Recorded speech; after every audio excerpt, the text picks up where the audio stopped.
Hello students, welcome again to my channel. हम कर रहे हैं आजकल क्लास 12th के प्रीवियस ईयर के क्वेश्चन पेपर्स का सॉल्यूशन, जिसमें मैंने आपको सितंबर 2021 में हुए क्वेश्चन पेपर के सॉल्यूशन कराए हैं। सेक्शन ए जो कि 2 मार्क्स के क्वेश्चन थे वो मैं सॉल्व करा चुकी हूँ। सेक्शन बी में 4 मार्क्स के क्वेश्चन थे और सेक्शन सी में 6 मार्क्स के क्वेश्चन है और केवल 2 क्वेश्चन है, बट उन दोनों क्वेश्चन में इंटरनल चॉइस है, तो कुल मिलाकर 4 क्वेश्चंस हमारे हो जाते हैं। तो ये है क्वेश्चन नंबर 11 का फर्स्ट क्वेश्चन, या तो आपको ये करना है, अदरवाइज फिर नेक्स्ट क्वेश्चन भी मैट्रिसेस में से ही है, वो भी मैं आपको बताऊंगी। तो this is question number 11। If F x is this matrix cos x minus sin x 0, sin x cos x 0 0 0 1, then show that, ध्यान दें, f of x multiplied by f of y is equal to f of x plus y।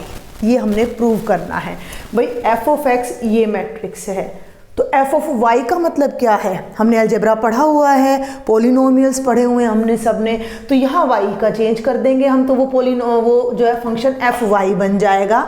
फिर हमने क्या show करना है कि इन दोनों की प्रोडक्ट से जो मैट्रिक्स आएगा, क्लियर, वो किसके इक्वल होगा कि अगर हम यहाँ x के प्लेस पर x प्लस वाई रख दें। देखो, एक बहुत सिंपल सी बात मैं आपको बताऊं कि जब आप छोटी क्लासेस में पॉलिनोमियल पढ़ते थे, मान लीजिए ये पॉलिनोमियल है f x is equal to x square minus 5x plus 6।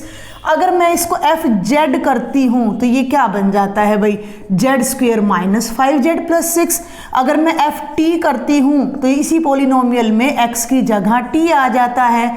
और अगर मैं f of y plus w कर दूँ, ध्यान देना मेरी बात पर, x की जगह मैंने y प्लस w लगा दिया, तो इस पॉलिनोमियल में जहाँ जहाँ x है वहाँ वहाँ y प्लस w आ जाएगा। तो ये x का स्क्वायर है तो वो y प्लस w का स्क्वायर हो जाएगा, x की जगह फिर y प्लस w प्लस 6। ये मतलब है बस छोटा सा, ठीक है ना। न्यूमेरिकल की बात करें तो x के प्लेस पर 2 रखोगे तो यहाँ सब जगह 2 आ जाएगा, एंड सो ऑन। तो इसको देख के आपने परेशान नहीं होना है कि भाई किस टाइप का क्वेश्चन हमें दे दिया है। This is nothing but the multiplication of 2 matrices, और बोथ साइड्स में जो आंसर है वो सेम आएगा, ये हमने शो करना है। यहीं से हम क्वेश्चन को उठा रहे हैं। आप ये मान के चलें कि यहाँ आपका ये सॉल्यूशन स्टार्ट हो चुका है, ठीक है। ये स्टेटमेंट है, आप नोट कर लीजिएगा। अब मैं इसका कुछ पार्ट इरेज करने जा रही हूँ। ये एफ एक्स है, इस शो दैट को आप इस क्वेश्चन में इंक्लूड करके ना चलें, इसे मैंने अलग रख दिया है, ठीक है भाई। मैं चाहती हूँ कि एक ही बार में पूरे बोर्ड पर आपका क्वेश्चन आ जाए। तो बिकॉज आप कहाँ से स्टार्ट करेंगे, ये एफ एक्स है, क्लियर है।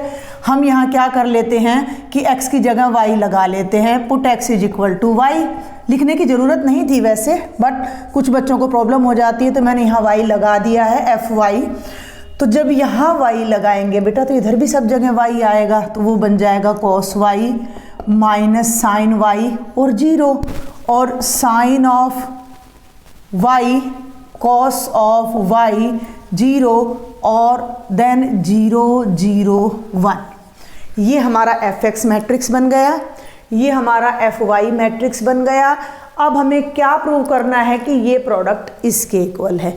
आप चाहें तो अलग से f of x plus y अपने लिए डिफाइन करके रख सकते हो कि f of x plus y का क्या मतलब होगा। यहाँ एक्स प्लस वाई आएगा, यानी कि cos of x plus y, next में होना चाहिए minus sine of x plus y then 0। Next में देखो भाई sine of x plus y, यहाँ भी एक्स के प्लेस पर क्या होना चाहिए, एक्स प्लस वाई, ब्रैकेट यहाँ आ गई भाई, ये cos of x plus y बेटा, ये 0 0 0 1, ये आपका फाइनल आंसर आना चाहिए, ठीक है भाई। तो हम पहले देख लेते हैं लेफ्ट हैंड साइड क्या है। तो हम यहाँ लिख लेते हैं टू प्रूव।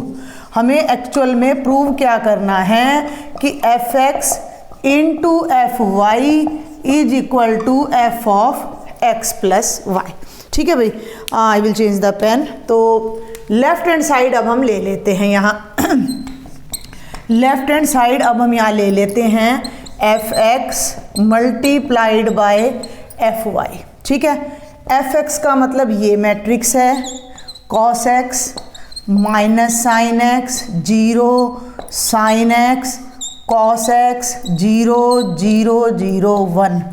एफ वाई का मतलब बस इसमें y का चेंज कर देना है, cos y minus sine y 0 sine y cos y 0 0 0 1। ठीक है भाई। तो अब मल्टीप्लाई कैसे करते हैं रो विद कॉलम। पहले तो देखो थोड़ा मैं बता देती हूँ, ये 3/3 का है, ये भी 3/3 का है, तो प्रोडक्ट संभव है, पॉसिबल है, क्योंकि number of columns in the first must be equal to the number of rows in second, और वैसे भी दोनों सेम ऑर्डर के स्क्वायर मैट्रिक्स है, तो we can multiply. First row को फर्स्ट कॉलम से मल्टीप्लाई करेंगे, ध्यान देना है। तो कॉस एक्स को कॉस वाई से मल्टीप्लाई करेंगे, cos x cos y, first को फर्स्ट से, सेकंड को सेकंड से, तो minus plus minus sine x sine y. ठीक है भाई, साइन एक्स साइन वाई, और प्लस 0 आएगा जो कि मैं लिख ही नहीं रही हूँ यहाँ। ये हमारा फर्स्ट एलिमेंट आया। फर्स्ट रो को सेकंड कॉलम से करेंगे, कॉस एक्स को माइनस साइन वाई से, तो ये बनेगा minus of cos x sine of y, minus sine x को कॉस वाई से, माइनस प्लस माइनस, तो minus of sine x cos y, और 0 को 0 से करेंगे तो 0 आएगा। I am again not writing. First row third column, cos x को 0 से करोगे 0 आएगा, साइन एक्स को 0 से करोगे 0 आएगा, 0 को 1 से करोगे 0 आएगा, तो ये 0 आ जाएगा। ये आपकी हो गई फर्स्ट रो। क्लियर। अब second row first column, sine x को कॉस एक्स से मल्टीप्लाई करेंगे बेटा, तो साइन एक्स कॉस एक्स, फिर सेकंड को सेकंड से करेंगे तो plus cos x sine y, बहुत आसान क्वेश्चन, और प्लस 0 आएगा। फिर second row second column, sine x को माइनस साइन वाई से, मैंने मैट्रिसेस का चैप्टर करवाया हुआ है अपने चैनल पर, मल्टीप्लिकेशन भी करवाई हुई है, तो आप वहाँ से देखें उसको। Cos x cos y plus cos x cos y, और प्लस 0 आ जाएगा, देन 0 0 और 0, yes 0, then 0 and then 0। Clear. Third row third column, ध्यान देना, 0 को करोगे 0 0, देखो 0 को 0 से करोगे 0 आएगा, और 0 को फिर आप अगेन 0 से करोगे तो 0 आएगा, और 1 को 1 से करोगे तो 1 आ जाएगा। ठीक है, नहीं कुछ गड़बड़ कर दी मैंने, एक minute. Third row first column, third row first column, 0 को इससे करोगे 0 आएगा, 0 को इससे करोगे तो 0 आएगा, और 1 को 0 से करोगे 0 आएगा। थर्ड रो सेकंड कॉलम, 0 0 और 1 इंटू 0 0। आगे बढ़ते हैं। थर्ड रो थर्ड कॉलम में 1 आएगा, क्योंकि 0 0 0 फिर 0 और 1 इंटू 1 1, ये आ गया। एक्चुअली में हमें प्रूव उसके इक्वल करना है, हो गया है क्वेश्चन। कैसे? 2 आइडेंटिटीज याद करें आप, 2-3 आइडेंटिटीज हैं हमारे पास, 2 ही है वैसे तो। Sine of A plus b क्या थी? साइन ए कॉस बी प्लस कॉस ए साइन बी, और cos of A plus b क्या थी? कॉस ए कॉस बी माइनस साइन ए साइन बी। याद है? नहीं है तो कर लीजिएगा। तो अब आप इसको यहीं पे ही मैं कर देती हूँ, इज इक्वल टू, ध्यान से देखना, cos x cos y minus sine x sine y. Identity बन गई कौन सी? Cos of x plus y की। ठीक है, दोनों में से माइनस कॉमन ले लेना अगले स्टेप में। मैं हिंट्स करवा रही हूँ, थोड़ा सा मैं स्किप करूँगी क्योंकि 4 क्वेश्चन बहुत लंबा टाइम ले लेते हैं। आप जब फेयर में करके आओगे, फाइनल में करके आओगे, तो अगले स्टेप में आप यहाँ माइनस कॉमन लोगे तो ये पूरा ऐसे हो जाएगा। ठीक है, यहाँ माइनस कॉमन लोगे तो ये पूरा ऐसे हो जाएगा। Got it? नहीं ऐसे नहीं, बल्कि इसको तो ना, ठीक है, एज इट इज ही रखो, इसको तो एज इट इज ही रखो, इसको चेंज ना करो। तो अब जरा ध्यान से देखो, तो ये तो बन गया कॉस एक्स प्लस वाई।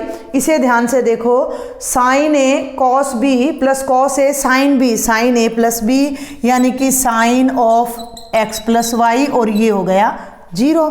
इधर आ जाओ, साइन ए, ये गलत कर गई मैं, इधर सेकंड रो को फर्स्ट कॉलम से करना था तो साइन एक्स को कॉस वाई से करना था, तो यहाँ वाई आना था। ठीक है, तो साइन ए कॉस बी प्लस कॉस ए साइन बी, तो ये फिर से हमारा बन गया sine of A plus B. और इसे उल्टा देखना, कॉस ए कॉस बी माइनस साइन ए साइन बी, ये वाली identity cos of A plus B. A और बी की जगह हमारे पास एक्स और वाई हैं, अगेन 0 और 0 0 1। ध्यान से देखो, ये वाली वैल्यू और ये वाली वैल्यू सेम आ रही है। अब एक बार फंक्शन पे ध्यान दो कि x था तो सब में x था, y था तो सब में y था, तो x प्लस वाई होगा। तो देखो cos के साथ x प्लस वाई आना चाहिए, आ गया। साइन के साथ माइनस में आना चाहिए, ये रहा माइनस जिसे मैंने छोड़ दिया, तो माइनस आ गया। और 0, फिर यहाँ साइन के साथ x प्लस वाई, कॉस के साथ x प्लस वाई, 0 0 1, और ये हमारा किसके इक्वल हो जाता है? ये हमारा इक्वल हो जाता है f of x plus y के। Got it? ये हमारा हो जाता है f of x plus y के, that is our right hand side. तो बहुत आसान क्वेश्चन है, 6 नंबर के हिसाब से कुछ भी नहीं है इस क्वेश्चन में। फिर भी कोई डाउट है, कोई क्वेरी है तो आप मुझे कमेंट बॉक्स में लिखा करो। मेरे व्हाट्सएप ग्रुप को ज्वाइन करके रखें ताकि वहाँ भी आप मुझसे पर्सनली अपने डाउट्स शेयर कर सकें। ये नेक्स्ट क्वेश्चन भी बेटा 11th क्वेश्चन ही है जो कि और पार्ट में दे रखा है, या तो आपको वो fx वाला करना था या ये करना है, जिसकी स्टेटमेंट क्या है कि if a is a 2x2 order of matrix जिसके एलिमेंट्स है 0 minus tangent alpha by 2, tangent alpha by 2 0, and I is identity matrix of order 2 यानी 1 0 0 1, देन प्रूव दिस रिजल्ट। आपको एक बात मैं बता दूं कि क्वेश्चन हमारा कोई भी बाहर से नहीं आ रहा है, सब क्वेश्चंस NCERT से आ रहे हैं। तो हमें जब आप इस क्वेश्चन को सॉल्व करें फेयर में, फाइनल में, तो आपको क्या क्या कैसे कैसे लिखना है कि गिवन दैट, ठीक है भाई, गिवन दैट मैट्रिक्स A क्या है? 0 minus tangent alpha by 2, tangent alpha by 2 and 0, और I क्या है? 2x2 ऑर्डर का आइडेंटिटी मैट्रिक्स है, तो लिख लिया भाई हमने। ठीक है, अब हमें जो प्रूव करना है उसको यहाँ नोट कर दो कि क्या प्रूव करना है। I plus A is equal to I minus A multiplied by cos alpha, then minus sine alpha, then sine alpha and cos alpha. ये बात आप ध्यान रखेंगे कि राइट हैंड साइड में जो ये I माइनस A है, this is not in bracket. Yes, this is in bracket. हाँ बिल्कुल, मैं वही देख रही थी कि there is something wrong. I minus A bracket में है और I माइनस A के साथ ये पूरी टर्म मल्टीप्लाई हो रही है। ठीक है भाई, तो I माइनस A एक ब्रैकेट में है, ये आपने ध्यान रखना है। आपके NCERT से ही ये क्वेश्चन है। तो पहले हम लेफ्ट साइड लेते हैं, फिर हम राइट हैंड साइड लेंगे। तो लेफ्ट हैंड साइड तो बहुत ईजी है बेटा, I प्लस A। हाँ कहो तो मैं डायरेक्ट भी जोड़ सकती हूँ। I का मतलब है 1 0 0 1, A का मतलब है ये आपके सामने 0 minus tangent alpha by 2, tangent alpha by 2 and 0। ठीक है भाई, ऐड कर लो, 1 में 0 ऐड करो 1 आया, 0 में इसको ऐड करो plus minus, minus tangent alpha by 2 आया, 0 में इसको ऐड किया टेंजेंट अल्फा बाय 2 और 1 में 0 ऐड किया तो 1। तो ये तो हमारी लेफ्ट हैंड साइड का आंसर आ गया। बिल्कुल सिंपल था। अब एक बात ध्यान रखें कि राइट हैंड साइड में इसकी और इसकी प्रोडक्ट है, तो पहले I माइनस A बना लो। लेट I माइनस A हम पहले बना लेते, फिर राइट हैंड साइड को पूरी ले लेंगे। तो I माइनस A अब मैं डायरेक्ट कर रही हूँ, ये I है और यहाँ माइनस अगर मैं लगा दूँ तो 1 माइनस 0 1 आ जाएगा। ध्यान देना, मैंने माइनस लगाया, सपोज कर लो भाई यहाँ माइनस है ना, तो 0 माइनस माइनस प्लस हो जाएगा, ये बन जाएगा tangent alpha by 2, 0 minus tangent alpha by 2, तो ये आ जाएगा माइनस टेंजेंट अल्फा बाय 2 और 1 माइनस 0 1। ये वैल्यू आई है I माइनस A की। अब मैं इसको और उसको साथ लेके राइट हैंड साइड उठा रही हूँ। ठीक है भाई, राइट हैंड साइड आपकी है I माइनस A, एक मैट्रिक्स है जो कि ये आ गया, इसको आप इक्वेशन नंबर 2 नाम दे सकते हो, और मल्टीप्लाइड बाय दिस वन। तो यहाँ पर हम इसको लिख लेते हैं cos alpha minus sine alpha, sine alpha और कॉस अल्फा। भाई सेकंड की वैल्यू यहाँ रख दो। ठीक है, using second 1 tangent alpha by 2 minus tangent alpha by 2 और 1। ठीक है, और ये ले लो भाई cos alpha minus sine alpha, sine alpha और कॉस अल्फा। अब इन दोनों की प्रोडक्ट करनी है और आंसर ये आना चाहिए, ये आपने ध्यान रखना है। तो अब हम इसको आगे यहाँ सॉल्व करने जा रहे हैं क्वेश्चन को।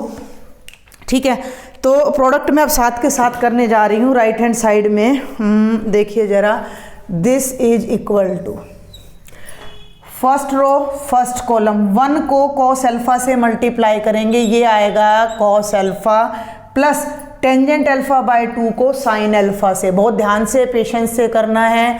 तो ये आ जाएगा टेंजेंट अल्फा बाय 2, ये मैं यहाँ से हटा देती हूँ, थोड़ा सा स्पेस कम पड़ जाएगा, काफ़ी लंबा सा क्वेश्चन है, इनटू साइन अल्फा। समझ आया?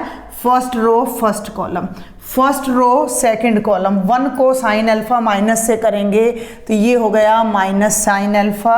टेंजेंट अल्फा बाय 2 को कॉस अल्फा से करेंगे तो tangent alpha by 2 into cos alpha. Clear? Tangent alpha by 2 second row first column, tangent alpha by 2 into cos alpha, tangent alpha by 2 into cos alpha. और second row first column चल रहा है तो 1 को sine alpha से करोगे तो plus में आएगा बच्चे sine alpha. Clear? Second row second, ये है second column, tangent alpha by 2 को करेंगे माइनस साइन अल्फा से तो ये आएगा minus sine alpha multiplied by tangent alpha by 2, और 1 को करेंगे कॉस अल्फा से तो प्लस कॉस अल्फा। ठीक है? अब जरा ध्यान दो कि ये रिजल्ट है और हमें ये प्रूव करना है, ध्यान देना, हमें ये प्रूव करना है i प्लस ए, ये हमारी लेफ्ट हैंड साइड का आंसर आया है। बहुत छोटा सा है और ये तो बहुत बड़ा आ रहा है। तो यहाँ क्या करें, टेंजेंट थीटा को साइन और कॉस में बदल लेते हैं। We all know that tangent theta is equal to sine theta by cos theta. 10th class में पढ़ा हुआ ये रिजल्ट हमने, तो इसको यूज़ कर लेते हैं। अब हम यहाँ पर थोड़ा सा ध्यान से कैलकुलेशन करना है, बस कूल माइंड से, वही आइडेंटिटीज़ लगेंगी जो भी लास्ट क्वेश्चन में मैंने करवाई हैं। तो दिस इज इक्वल टू, ध्यान देना भाई, ये है कॉस अल्फ़ा, इसे मैं कन्वर्ट कर रही हूँ तो ये बन जाएगा sign alpha by 2 divided by cos alpha by 2 multiplied by sine alpha. जहाँ कुछ नहीं है वहाँ डिनोमिनेटर में 1 है। इधर आ जाइए, minus sine alpha plus sign alpha by 2 divided by cos alpha by 2 into cos alpha. इस टर्म पे आ जाइए, sign alpha by 2 cos alpha by 2 into cos alpha plus sine alpha, and come here minus sine alpha के साथ आएगा sign alpha by 2 divided by cos alpha by 2 plus cos alpha. अब क्या करें, अब एलसीएम ले लेते हैं हर टर्म में भाई। अब हम एलसीएम लेंगे तो इस टर्म में एलसीएम आ रहा है कॉस ऑफ अल्फ़ा बाय 2, और ये यहाँ मल्टीप्लाई हो जाएगा तो ये बनेगा कॉस अल्फ़ा बाय 2। देखो अब ये दोनों हैं, आपका मन करे साइन अल्फ़ा को आगे ले आओ, क्योंकि हम एक तरह से क्या कर रहे हैं, जब हमारे फॉर्मूला होता है तो साइन ए प्लस बी है तो sine a cos b plus cos a sine b, a b की सीक्वेंस रखते हैं। तो क्योंकि यहाँ जब एलसीएम लिया मैंने अल्फ़ा को आगे रखा है और कॉस अल्फ़ा बाय 2 को मैं पीछे ले गई हूँ, तो कॉस अल्फ़ा बाय 2, तो मैंने a into b is equal to b into a, commutative होती है मल्टीप्लिकेशन हमारी, तो साइन अल्फ़ा आगे आ गया, साइन अल्फ़ा बाय 2 पीछे चला गया। यहाँ पे भाई हम फिर ले लेते हैं कॉस ऑफ अल्फ़ा बाय 2, ये गैप है यहाँ, सेकेंड एलिमेंट है तो ये यहाँ जाएगा, तो minus of sine alpha cos of alpha by 2 plus cos alpha sine of alpha by 2। ठीक है, बहुत ध्यान से करना है, थोड़ा सा पेशेंस का क्वेश्चन है, मुश्किल बिल्कुल नहीं है। फिर हमारा आ गया कॉस अल्फ़ा बाय 2, तो यहाँ एलसीएम, ये तो पूरा एलसीएम है तो ये टर्म तो एज इट इज आ जाएगी sign alpha by 2 cos alpha plus cos को आगे ले जाइए अल्फ़ा बाय 2 साइन अल्फ़ा, और यहाँ पर फिर से आप एलसीएम ले लीजिए कॉस अल्फ़ा बाय 2, तो ये बन गया minus sine alpha into sine alpha by 2, और ये यहाँ चला जाएगा कॉस अल्फ़ा बाय 2। अभी एक मैट्रिक्स बन गया जिसमें 4 टर्म्स हैं। आप चाहें तो कॉस अल्फ़ा बाय 2 यानी 1 बाय कॉस अल्फ़ा बाय 2 को कॉमन भी ले सकते हो, लेकिन हमें भी ज़रूरत पड़ेगी, सारे एलिमेंट्स हमें बिल्कुल सिंपल वे में लेके आने हैं, तो हम जस्ट आइडेंटिटी लगाते हैं कॉमन लेने की बजाय। अब ध्यान देना, cos A cos B plus sine A sine b cos a minus b. तो ये बन गया a की जगह आ गया अल्फ़ा, b की जगह आ गया अल्फ़ा बाय 2 और डिनोमिनेटर में क्या है cos अल्फ़ा बाय 2। देखो कितना छोटा सा क्वेश्चन हो गया। अब ध्यान दो भाई इस पर, या तो माइनस कॉमन लो, ठीक है, या तो माइनस कॉमन लो और नहीं तो यहाँ से शुरू करो साइन ए कॉस बी प्लस कॉस ए साइन बी, ठीक है। तो ये बनेगा साइन ए माइनस बी। साइन ए माइनस बी का मतलब ए की जगह अल्फ़ा बाय 2 है और बी की जगह अल्फ़ा है। अब जिनको जमा घटा में दिक्कत होगी उन्हें थोड़ा सा परेशानी हो सकती है, अदरवाइज आप अगले स्टेप में या यहीं पर भी ऐसे कर सकते हो, क्योंकि आप 6 नंबर का क्वेश्चन कर रहे हो, बहुत बढ़ा चढ़ा के करने की ज़रूरत नहीं है, यहाँ पर भी ये चल जाएगा। माइनस कॉमन लिया तो sine A cos B minus cos A sine B, तो माइनस बाहर आ गया और ये बन गया साइन ए माइनस बी। डिवीज़न में क्या है cos of alpha by 2।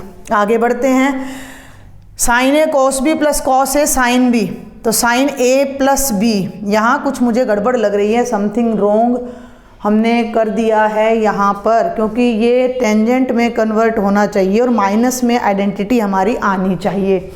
Yes, ये देखें, यस बिल्कुल, ये क्या था, ये माइनस था।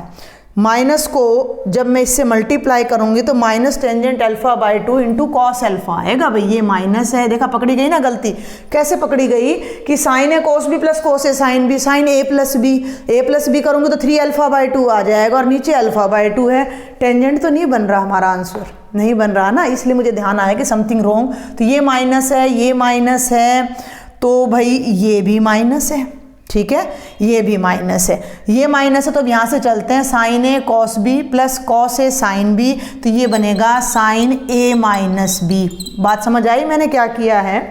ये देखिए ये माइनस था, ठीक है, तो यहाँ माइनस था, तो जब मैंने सेकंड रो को फर्स्ट कॉलम से मल्टीप्लाई किया तो माइनस आएगा और सेकंड रो को सेकंड कॉलम से जब मैं मल्टीप्लाई करूँगी तो यहाँ प्लस आएगा।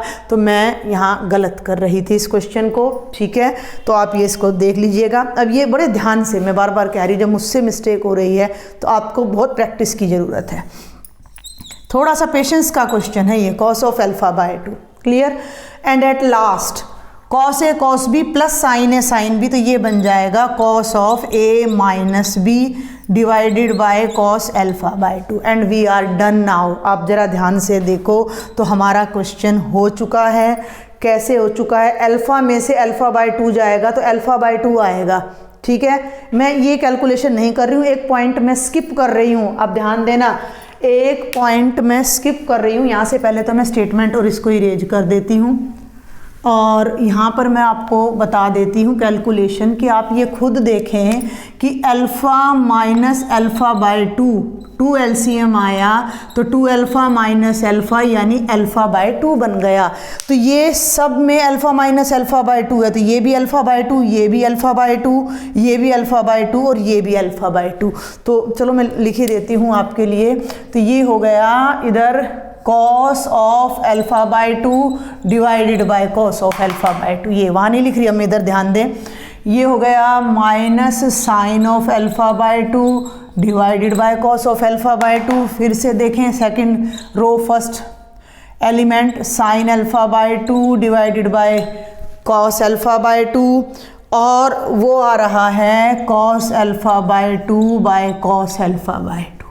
कॉस से कॉस कैंसिल 1, कॉस से कॉस कैंसिल 1 और sine theta by cos theta tangent theta. तो ध्यान दे ये बन गया 1 माइनस टेंजेंट अल्फ़ा बाय 2, ये बन गया टेंजेंट अल्फ़ा बाय 2 और ये बन गया 1। This is result number 3। इसको ध्यान से देखो और इसको, both are same. 1 minus tangent alpha by 2, tangent alpha by 2 और 1 दोनों सेम है। ये लेफ्ट हैंड साइड का आंसर था। ये सारी कैलकुलेशन कहाँ से चल के आई है? राइट हैंड साइड से। तो आप कंक्लूड करके लिख सकते हो कि फ्रॉम फर्स्ट एंड थर्ड हमारे पास क्या आ जाता है, left hand side is equal to right hand side. ये है 6 नंबर का एग्जैक्ट क्वेश्चन। इसका जो फर्स्ट पार्ट था, जो है फर्स्ट पार्ट नहीं कहूँगी, इसमें जो इंटरनल चॉइस थी आपकी बहुत आसान थी। 12th question is from LPP बेटा, और बोथ पार्ट्स जो इंटरनल चॉइस है दोनों एलपीपी में से हैं। एलपीपी आपकी 6 मार्क्स की है, तो यहाँ ये क्लियर हो जाता है कि उसमें से 4 और 2 मार्क्स के कोई क्वेश्चन नहीं आएंगे, 6 मार्क का आएगा। तो ये 6 मार्क्स तो आपको कंफर्म करने हैं। एलपीपी से इजी कुछ भी नहीं है, जस्ट एक स्टेटमेंट समझने में थोड़ा सा आपने टाइम लगाना है, और जैसे मैं टेबल बनाऊंगी, टेबल और ग्राफ आपने ड्रॉ करना है। तो 6 मार्क्स यहाँ पर आपके कन्फर्म हो जाते हैं अगर आप एलपीपी की अच्छे से प्रैक्टिस करते हो। बहुत ध्यान से समझनी है स्टेटमेंट। ए डाइट, कोई डाइट है, डाइट का मतलब कुछ भी हो सकता है, मान लिया हम दाल चावल ही ले लें, दाल चावल भी एक डाइट है हमारी। Contains at least 80 units of vitamin A and 100 units of mineral. कोई डाइट है, उसके अंदर कम से कम, ध्यान देना भाई, कम से कम 80 यूनिट तो विटामिन ए हो, ठीक है, 80 यूनिट तो विटामिन ए हमें लेना है, उससे ज़्यादा बेशक ले लें क्योंकि ज़्यादा लेने में कोई नुकसान नहीं है। एंड 100 यूनिट्स ऑफ मिनरल, खनिज पदार्थ हों उसके अंदर 100 यूनिट्स, ठीक है, कम से कम होने चाहिए। 2 foods F1 and F2 are available. ये क्या कहता है कि 2 फूड अवेलेबल हैं। आप कुछ भी मान सकते हो, F1 को दाल मान लिया, F2 को चावल मान लिया, हमें खाने के लिए 2 फूड मिल रहे हैं, ठीक है।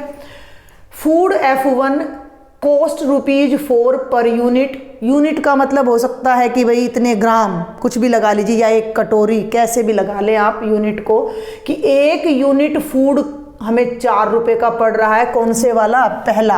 पहले फूड की कीमत 4 रुपये 1 यूनिट की है, दूसरे फूड की कीमत 6 रुपये प्रति यूनिट है। क्लियर है? मान लीजिए मैं कह देती हूँ कि 100 ग्राम, तो ऐसा पॉसिबल तो नहीं है 100 ग्राम दाल 3 रुपये की 6 रुपये की आ जाए, बट हम एक इमेजिनेशन लेके चल रहे हैं। आप इस डाइट में कोई और फूड भी इंक्लूड कर सकते हो, फ्रूट्स कर सकते हो, एनीथिंग, जस्ट फॉर एग्जांपल, कि जो पहला फूड है वो 4 रुपये में 1 यूनिट हमें उसकी पड़ रही है। पैकेट हो सकता है, कोई वो पैकेट बंद फूड भी हो सकता है, और दूसरे फूड की कीमत 6 रुपये पड़ रही है, ठीक है। अब एक बात और ध्यान देने की, वो 4 रुपये में जो 1 यूनिट फूड हमें मिल रहा है उसमें हमें कितने मिनरल्स और विटामिन मिल रहे हैं, तो ध्यान दें भाई। 4 रुपये में हमने फूड F1 ले लिया और उसमें हमें A unit of food F1 contains at least 3 units of vitamin A, ठीक है भाई, एंड 4 यूनिट्स ऑफ मिनरल्स। जो पहले टाइप का खाना है उसकी 1 यूनिट हम लें। अगर आप दाल चावल ना लें तो आप ऐसे ले सकते हैं कि there are 2 fruits, 1 is apple, 1 is banana. तो मान लो भाई बनाना 4 रुपये का आ रहा है, एप्पल 6 रुपये का आ रहा है, हम मान के चल रहे हैं। तो एक एप्पल में हमें 3 यूनिट विटामिन ए मिल रहा है और 4 यूनिट मिनरल मिल रहा है। आगे बढ़ें, ए यूनिट ऑफ फूड 1 हमने क्या लिया है? बनाना, तो ये बनाना चल रहा है। एप्पल में हमें क्या मिल रहा है? कम से कम 6 यूनिट विटामिन ए और 3 यूनिट मिनरल मिल रहा है। Formulate the problem as linear programming. इसको लीनियर प्रोग्रामिंग से आपने सॉल्व करना है, इसकी इक्वेशंस बनानी है, सॉल्यूशन फाइंड करना है, ठीक है भाई। तो अभी एक बात और मैं आपको बता दूं कि हमें क्या पता लगाना है कि हम कैसी डाइट लें कि हमारा एक्सपेंडिचर जो है वो मिनिमम आए। भाई डाइट तो अच्छी वही होगी ना कि जिसमें मिनिमम तो खर्चा आए और ज़्यादा से ज़्यादा हमें ताकत मिले, यानी विटामिन्स मिनरल्स हमें मिले। आई होप आपको क्वेश्चन समझ आया है कि एक डाइट के, अच्छी डाइट के लिए हमें कम से कम 80 यूनिट विटामिन ए चाहिए और 100 यूनिट मिनरल्स चाहिए। 2 तरह के फूड है हमारे पास, F1, F2, ठीक है। फूड F1 की कीमत 4 रुपये प्रति यूनिट है, दूसरे की कीमत 6 रुपये प्रति यूनिट है। और आगे क्या कहता है कि पहले फूड से हमें 3 unit vitamin A, 4 unit mineral मिल रहा है, दूसरे से हमें 6 यूनिट ए और 3 यूनिट मिनरल मिल रहा है। तो इसको फॉर्मुलेट करें तो कैसे हम लिखें कि भाई मान लिया मैं ही हूँ उस क्वेश्चन में या आप ही हैं, तो हमें कितना यूनिट फर्स्ट फूड लेना चाहिए, कितना यूनिट सेकंड फूड खरीदना चाहिए कि हमारा कम से कम खर्चा हो, कम से कम पैसा लगे, कॉस्ट मिनिमम हो, बेनिफिट ज़्यादा हो, यानी मिनरल्स विटामिन्स जो है हमें ये ज़्यादा मिले। तो let amount of first food, या यूनिट की बात चल रही है ना भाई, डस्टर यूनिट ऑफ, ठीक है। Let units of first food purchased, let units of F1, food 1 का मतलब F1 है, परचेज्ड कितनी है? X units of F2 second की कितनी यूनिट्स हमने ले ली y। 6 नंबर का बड़ा लंबा पड़ता है तो इसलिए हम थोड़ा सा टू द पॉइंट इस क्वेश्चन को करेंगे। हम मेन फोकस रहेगा ग्राफ पर, टेबल पर। अब हम टेबल बना लेते हैं। वो टेबल हमारे लिए सबसे हेल्पफुल रहने वाली है कि अंदाजे से, ये ऐसा कुछ नहीं है कि आपने ऐसे बनाना है ऐसे बनाना, नहीं, सब कुछ आप पे डिपेंड कर रहा है। देखो यहाँ हो गए फूड, ठीक है, यहाँ हो गया हमारी उस फूड की कॉस्ट लगा लीजिए, नहीं तो उसमें जो जो हमें मिल रहा है, विटामिन ए कितना मिल रहा है और भैया मिनरल्स कितने मिल रहे हैं हमें। तो जैसा जैसा हमें समझ आता जा रहा है हम लिखते जा रहे हैं। मैं कोई पर्टिकुलर वे नहीं बता रही कि आप ऐसे इसको रटे, नहीं। देयर आर 2 फूड्स F1 और F2 और ये उस फूड की कॉस्ट है, ठीक है। तो कॉस्ट है ₹4 पर यूनिट, ठीक है, और सेकंड की कीमत है ₹6। हम इसको थोड़ा छोटा ही करते हैं क्योंकि अभी बहुत जगह हमें यहाँ पर चाहिएगी। ₹6 पर यूनिट। थोड़ा सा मैं इसको ना थोड़ा सा छोटा करूँगी। आप ये देखिए कि मैं चाहती हूँ कि पूरा क्वेश्चन मैं यहाँ कवर कर पाऊँ आपके लिए। हाँ, देखिए जस्ट ए मिनट बेटा, ताकि हमें बार बार आगे पीछे इधर ना करना पड़े, क्योंकि मैं इरेज कर दूंगी तो मुझे भी क्वेश्चन नहीं मिलेगा। तो ये फूड, ठीक है, विटामिन ए ऐसे ले लेती हूँ मैं, और बेटा जी ये हो गया आपका मिनरल्स, ये हो गई आपकी cost. Food F1, food F2, इसका प्राइस है ₹4 पर यूनिट, इसका प्राइस है ₹6 पर यूनिट। ध्यान देना है। अब हमें कितने कितने विटामिन मिल रहे हैं। फूड F1 में कम से कम 3 यूनिट विटामिन ए, मिनरल्स कितने मिल रहे हैं 4, सेकंड में 6 और 3 यूनिट्स मिनरल मिल रहे हैं। क्लियर है, सब बातें यहीं आ रही हैं। अब हमें कम से कम कितना यूनिट विटामिन ए चाहिए, तो यहाँ आप थोड़ा सा गैप देकर एक लाइन खींची हमने, मिनिमम रिक्वायरमेंट, ठीक है भाई। मिनिमम रिक्वायरमेंट कितनी है हमारी, विटामिन ए की है 80 यूनिट। भाई कम से कम 80 यूनिट तो हमें लेना है, और 100 यूनिट्स हमारी किसकी है, मिनरल्स की। ये हमारी टेबल तैयार हो जाती है जिसमें सारा डाटा आ गया है। कॉस्ट हमने यहाँ मिनिमाइज करनी है, ये हमारा जेड फंक्शन बनेगा जिसको हम सॉल्व करेंगे, मिनिमाइज करेंगे। यहाँ तक आपको समझ आया। अब हमने फूड F1 कितना लिया है, x यूनिट लिया है, और ये कितना लिया है हमने, y यूनिट लिया है, ठीक है, समझ आ रहा है। तो पहले हम अब इसके अकॉर्डिंग अपनी इक्वेशंस बनाते चलेंगे कि कितना विटामिन। अब देखो एक यूनिट में 1 यूनिट विटामिन ए है, तो x में कितना हो जाएगा 3x। 1 यूनिट में 6 यूनिट विटामिन ए है हमारा, तो y में कितना हो जाएगा 6y, और मिनिमम कितना होना चाहिए 80। इस बात को आप समझो कि भाई 1 यूनिट F1 में हमें 3 विटामिन ए की यूनिट्स मिल रही हैं, तो x यूनिट में कितनी हो जाएंगी 3x।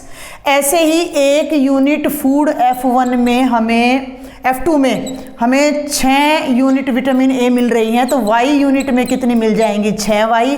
तो हमें विटामिन ए कितना मिला भाई, एक केले में 3 यूनिट है विटामिन ए की, तो x केले में कितनी हो जाएंगी 3x। एक सेब में 6 विटामिन ए है, 6 यूनिट विटामिन ए है, तो y सेब में कितनी हो जाएंगी 6y। अब मैंने x केले खा लिए, y सेब खा ली, तो मेरी कितनी विटामिन ए हो गया मेरे पास, इन दोनों के जोड़ के बराबर हो गया। लेकिन ये कम से कम 80 होना चाहिए, कम से कम 80, तो 80 से ज़्यादा बेशक हो तो ग्रेटर देन इक्वल टू 80। तो ये आपकी फर्स्ट इक्वेशन बनेगी। और ऐसे ही हम सेकंड बनाएंगे, तो हम यहाँ डायरेक्ट लिखेंगे। बहुत ज़्यादा टाइम मैं फिर कह रही हूँ कि हम नहीं लगाएंगे, तो हम यहाँ डायरेक्ट लिख देते हैं कि द कॉरस्पॉन्डिंग, जिन्हें कॉरस्पॉन्डिंग याद ना रहे वो द रिलेटेड भी लिख सकते हो, द कॉरस्पॉन्डिंग LPP इज। अब हमारी जो क्वेश्चन बनेगा वो क्या बनेगा कि हमें खर्चा कम से कम करना है। अब 1 यूनिट 4 रुपए की आ रही है, हमने ले ली x यूनिट, तो कितने की आ गई 4x। एक सेब, मैं सेब के लिए बोलती हूँ, एक सेब वाई रुपये का आ गया, यानी फूड टू वाई रुपये का आ गया, फूड टू 6 रुपये का आ गया, तो वाई कितने का आएगा 6 वाई का, और वो पूरा खर्चा कितना हो गया इन दोनों के जोड़ के बराबर 4x जमा 6 वाई को हमने मिनिमाइज करना है। तो हम कैसे लिखेंगे, मिनिमाइज करिए z को जो कि है 4x जमा 6 y subject to the constraints. मैंने अपने चैनल पर LPP के शॉर्ट क्वेश्चंस डाले हुए हैं जिनमें मैंने कंस्ट्रेंट्स और ये सारे टॉपिक्स अच्छे से डिस्कस किए हुए हैं। कंस्ट्रेंट्स क्या होते हैं, वो नॉन नेगेटिव वैल्यूज़ नहीं, वो वैल्यूज़, वो कंडीशंस जिनके बेस पे हमने इस z को मिनिमम करना है।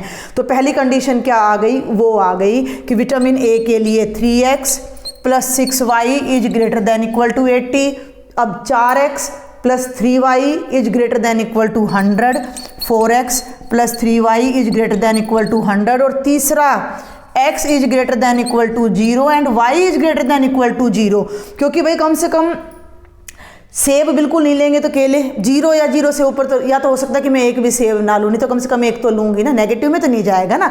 तो ये तो 3 कंस्ट्रेंट हो गए जिनके रिस्पेक्ट में हमें इसको मिनिमाइज करना है, और ये हमारा क्या है, कॉस्ट फंक्शन कहलाएगा। ठीक है ना, ये हमारा एक्सपेंडिचर आ गया। तो यहाँ तक आपको मेरे ख्याल से समझ आ जाना चाहिए। फिर भी अगर आपको कोई डाउट रह जाए तो बेटा जी आप कमेंट बॉक्स में लिखा करें, व्हाट्सएप ग्रुप ज्वाइन कर ले। मैं बार बार बोलती हूँ, अगर मेरे लेक्चर समझ आ रहे हैं तो ज़्यादा से ज़्यादा शेयर करें, ज़्यादा से ज़्यादा सब्सक्राइब करें। अभी तक अगर नहीं किया है तो ज़रूर सब्सक्राइब करें, अपने क्लास में अपने फ्रेंड्स को शेयर करें, क्योंकि मैं सब क्लासेस के लेक्चर्स धीरे धीरे अपलोड कर रही हूँ। तो आगे बढ़ते हैं भाई। अब हम यहाँ पर थोड़ा जगह चाहिएगी तो मैं थोड़ा सा यहाँ कंजूसी कर रही हूँ इस क्वेश्चन के लिए, ताकि हम अच्छे से समझ सकें। क्लियर यहाँ तक? पहला फूड x लिया, दूसरा y लिया, ये सारी टेबल हो गई। अब हम इनके ग्राफ लेते हैं। तो मैं पहले तो यहाँ साइड में एक ग्राफ के लिए भी जगह बना लेती हूँ। ये हमारा y एक्सिस हो गया, ये हमारा x एक्सिस हो गया, और अब हम चलते हैं पहली इक्वेशन से। ठीक है, थोड़ा शॉर्ट में बताऊंगी अब मैं आपको। 3x + 6y is equal to 80 equal to करते हैं हम पहले, ठीक है ना, इनइक्वालिटी को सॉल्व करने के लिए। तो डायरेक्ट इसमें ज़्यादा सॉल्यूशन आपने नहीं लेना है, एक बार x को 0 रखना है और एक बार y को। x को 0 रखो, ये ख़त्म, y आ जाएगा 80/6, 40/3, 40/3 फ्रैक्शन में आ रहा है। y को 0 रखो, क्या हो रहा है, यस ठीक है, x आ जाएगा 80/3। ये हमारी पहली इक्वेशन के पॉइंट्स आए हैं, तो इन्हें हम यहाँ ड्रॉ करेंगे। अब ये थोड़ा आप आइडिया ले लेना। 40/3 का मतलब 13 × 39, 13 पॉइंट समथिंग, ठीक है ना भाई। 40/3 का मतलब है 13.3 समथिंग, ठीक है। और 80/3 का मतलब है 3 × 2 = 6, 3 × 6 = 18, और फिर 3 से 26 पॉइंट समथिंग। तो ये अब आपको ध्यान रखना पड़ेगा कि x की वैल्यू 26 तक जा रही है, तो 5-5 के गैप पर हम 5, 10, 15, 20, 25, 30 ऐसे ले लेते हैं, क्योंकि एग्जैक्ट वैल्यू तो वैसे भी नहीं मिलेगी हमें यहाँ।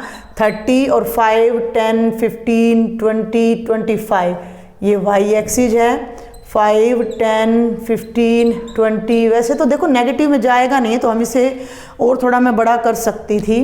x0 y 40/3, x0 y 40/3। तो भाई देखो 40/3 का मतलब मैंने बता दिया है 13.3, ठीक है ना, बिल्कुल।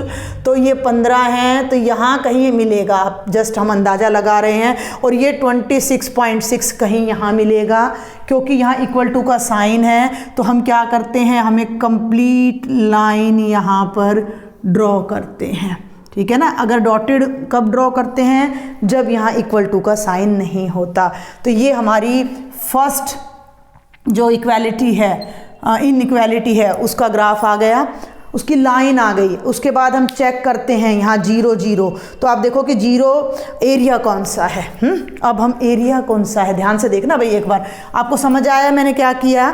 मैंने ये इनइक्वालिटी ली, मैंने ये इनइक्वालिटी ली। सबसे पहले मैंने लिया यहाँ पर देखो वैसे तो बहुत लंबा पड़ जाता है, इसलिए मैं थोड़ा सोच रही हूँ कि बहुत कम से कम आपको मैं बताऊँ, जो आप नेसेसरी है वही लिख कर आएँ। Consider 3x + 6y > 80। इसको हमने कंसीडर कर लेना है, ठीक है। इसको कंसीडर किया, इससे रिलेटेड तुरंत इक्वेशन बनाई, उस इक्वेशन में x0 y0 रख के जो पॉइंट आया उससे लाइन ड्रॉ कर ली।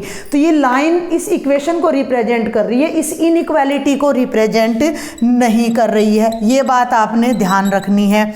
तो इस इनइक्वालिटी का सॉल्यूशन अब हमें कहाँ से मिलेगा? तो इसमें अब हम क्या करेंगे, पुट x = y = 0 इन नंबर 2। तो यहाँ 0 0 रखेंगे तो 0 + 0 > 80, 0 > 80 आ रहा है, जो कि टोटली फॉल्स है। 0 80 से बड़ा नहीं होता। मीन्स क्या मतलब है इस बात का? चैप्टर 6 क्लास 11th में हम एलपी लीनियर इनइक्वालिटी कर चुके हो आप। ये लाइन है, पूरे प्लेन को 2 पार्ट्स में डिवाइड कर रही है। एक पार्ट में 0 आ रहा है, एक में 0 नहीं आ रहा। हमने देखा कि 0 0 इस इनइक्वालिटी को सेटिस्फाई नहीं कर रहा, यानी 0 0 वाला पार्ट हमारा सॉल्यूशन नहीं है। Means our solution is the upper part. तो अब आपको यहाँ पर ये आपका कंप्लीट सॉल्यूशन इसका इनइक्वालिटी का ये बनता है। तो हम यहाँ लिखेंगे कि solution of inequality 2 is upper part of L1। बहुत कम मैं कोशिश कर रही हूँ कि आपको लिखवाना पड़े। अब हम ले लेते हैं सेकंड इनइक्वालिटी को। सेकंड इनइक्वालिटी आपकी क्या आ जाती है? 4x + 3y > 100। इससे रिलेटेड इक्वेशन बना लीजिए फटाफट से। 4x + 3y = 100। x लिया, y लिया, x0 लिया तो y आ गया 100/3, y0 लिया तो x आ गया 25। प्लॉट कर दो। x 25 यानी इससे थोड़ा पीछे, तो ये तो 25 और 0 ये वाला लिया है मैंने। अब x0 है, y 100/3 है। 100/3 का मतलब 33.3। तो 25, 30 और 35, ध्यान देना भाई, 30 और 35, तो यहाँ कहीं 33.3 आएगा। लाइन कंप्लीट ड्रॉ होगी। तो इस पॉइंट को जब मैं इस पॉइंट से, you will use the scale while solving the questions, तो ये आएगा आपका। तो 2 आ गए हमारे पास। अब इसमें हम फिर से 0 0 पुट करने जा रहे हैं इक्वेशन नंबर 3 में। x0 y0 इन 3, तो 0 + 0 क्या आएगा? > 100, विच इज अगेन फॉल्स। तो इसका एरिया भी हमारा सारा इससे अपवर्डेड रहेगा। इस लाइन को थोड़ा एक्सटेंड करते हुए आप नाम दोगे L2, ठीक है, L2 का अपर पार्ट। तो वही लाइन अब आप यहाँ लिख देना कि सॉल्यूशन रीजन होता है वैसे तो REGION of equation number 3 is again upper part लिख लेना ऑफ L2। क्लियर हो गया? अब यहाँ आ जाइए नॉन नेगेटिव कंस्ट्रेंट्स पर। नॉन नेगेटिव कंस्ट्रेंट, जब नाम ही नॉन नेगेटिव हो गया तो वैल्यू 0 या 0 से बड़ी होंगी। तो x > 0 y > 0 का मतलब हमारा सॉल्यूशन फर्स्ट क्वाड्रेंट में लाई करना चाहिए। तो x > 0 y > 0, ये कुछ भी, इसके लिए कुछ भी नहीं करना है, जस्ट लिखना है कि solution lies in quadrant number 1। Quadrant first को ऐसे लिख लीजिएगा, ठीक है। मीन्स अभी जितना भी ग्राफ है ना वो सारा इसी एरिया में रहना है, इससे भी ऊपर रहना है और इससे भी। तो दोनों लाइंस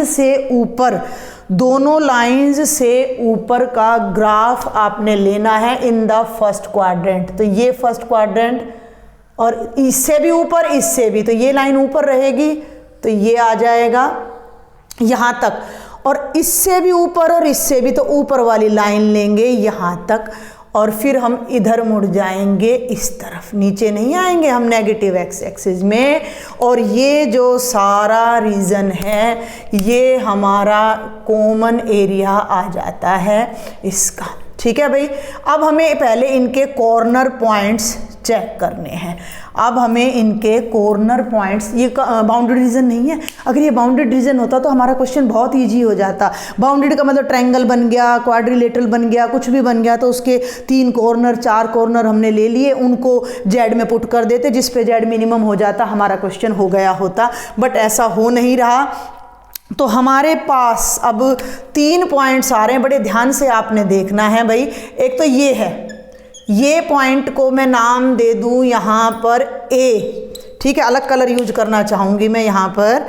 इस पॉइंट को मैं नाम दे रही हूँ बेटा ए का मतलब L1 लाइन एक्स एक्सिस को कहाँ काट रही है, ये थोड़ा टेक्निकल पकड़ो ना तो ज़्यादा बढ़िया रहता है। L1 लाइन एक्स एक्सिस को जहाँ काटेगी वहाँ y 0 होगा, तो ये 80/3 है, तो ये पॉइंट है 80/3, 0।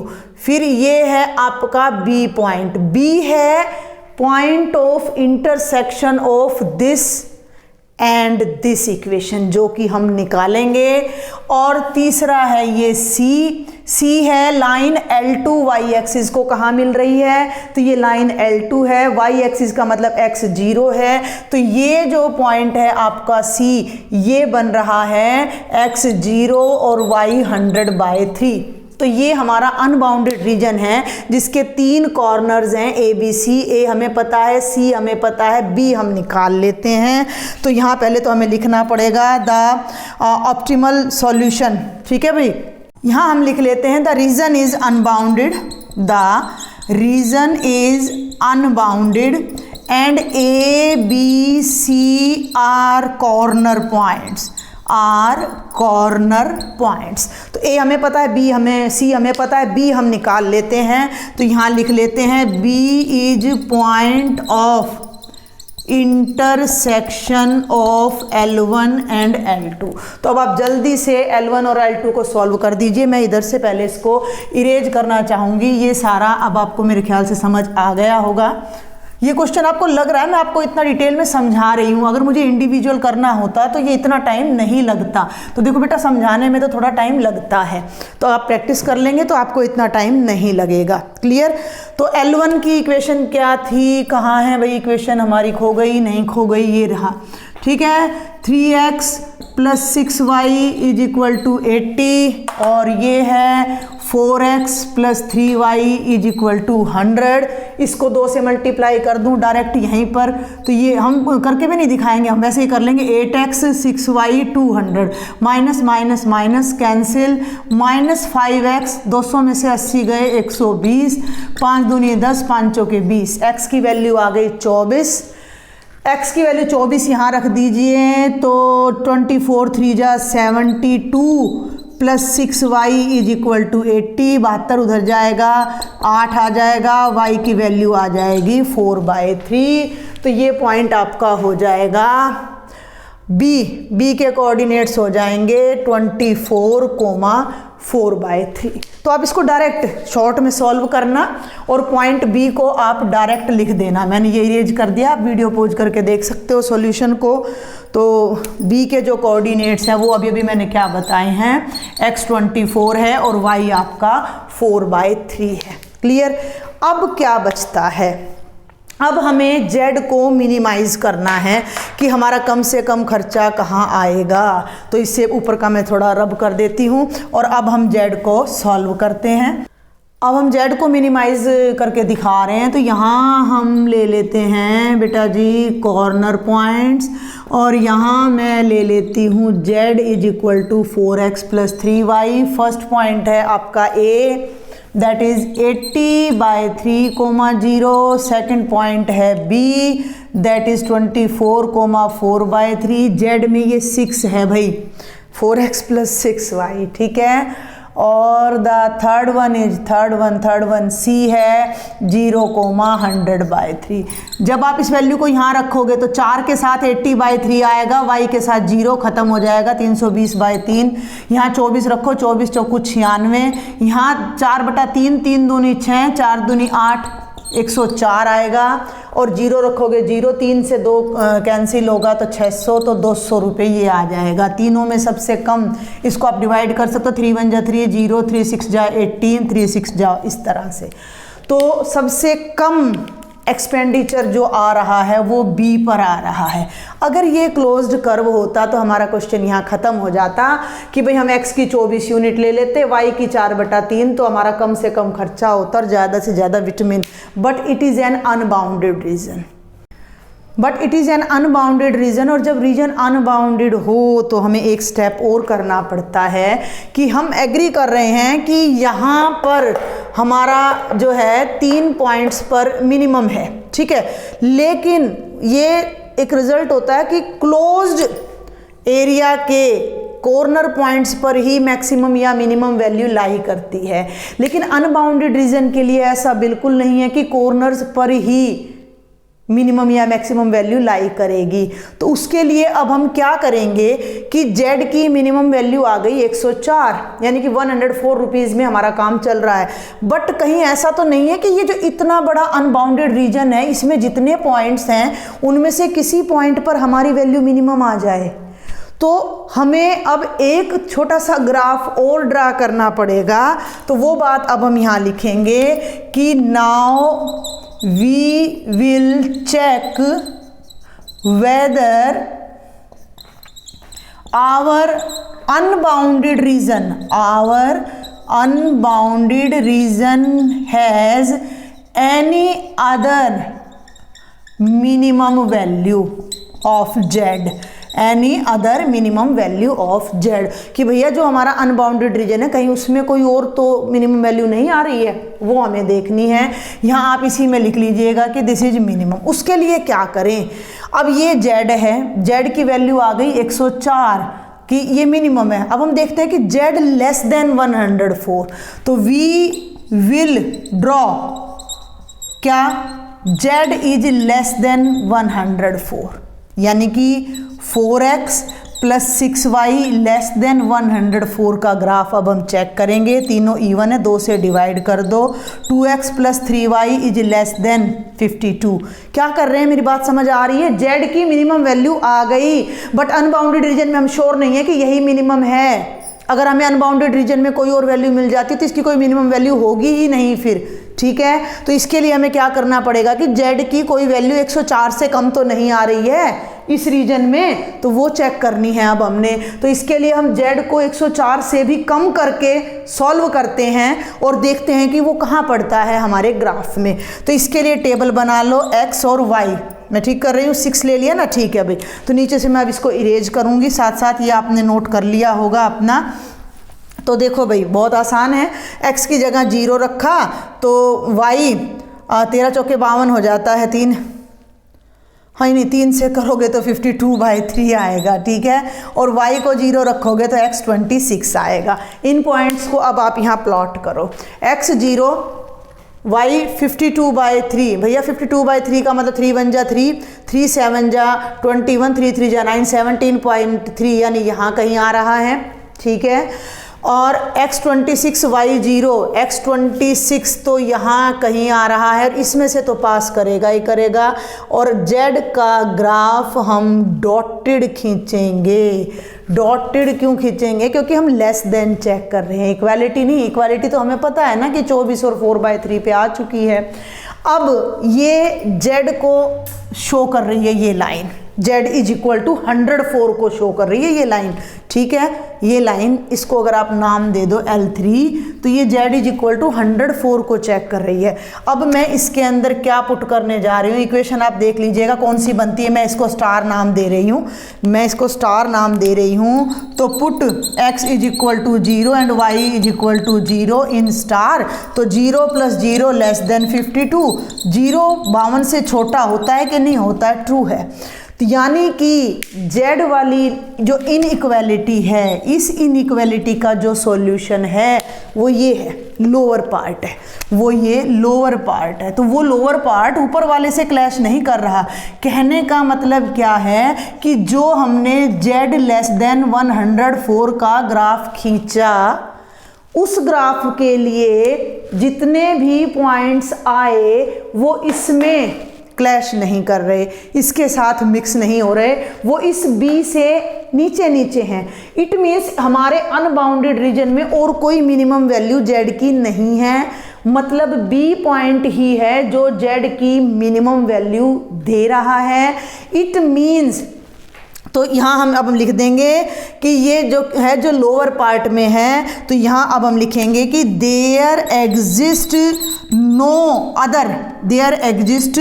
No other minimum value of z in unbounded region, no other minimum value of z in unbounded region. तो यहाँ आंसर लिख देती हूँ मैं कि z की वैल्यू मिनिमम कब है कि जब आपका x 24 है, y 4/3 है, यानी कि 24 यूनिट तो आप फर्स्ट फूड की लेते हो, 4/3 यूनिट्स आप सेकंड फूड की लेते हो, तो जो आपकी मिनिमम कॉस्ट आएगी वो 104 आएगी।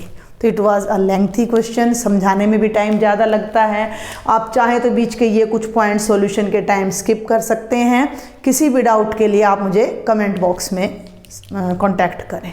अब क्योंकि ये लेक्चर हमारा बहुत लेंथी हो गया है, अपलोडिंग में भी बहुत टाइम लग जाता है, तो अभी हमारा इसी का और पार्ट का एक क्वेश्चन रह गया है जिसे मैं एक अलग से लेक्चर में, नेक्स्ट लेक्चर में अपलोड कर दूंगी। एंड आफ्टर दैट हम इसी क्वेश्चन पेपर के सितंबर वाले के ऑब्जेक्टिव क्वेश्चंस करेंगे। तो for any doubt do right me in the comment box, join my WhatsApp group, share with maximum students.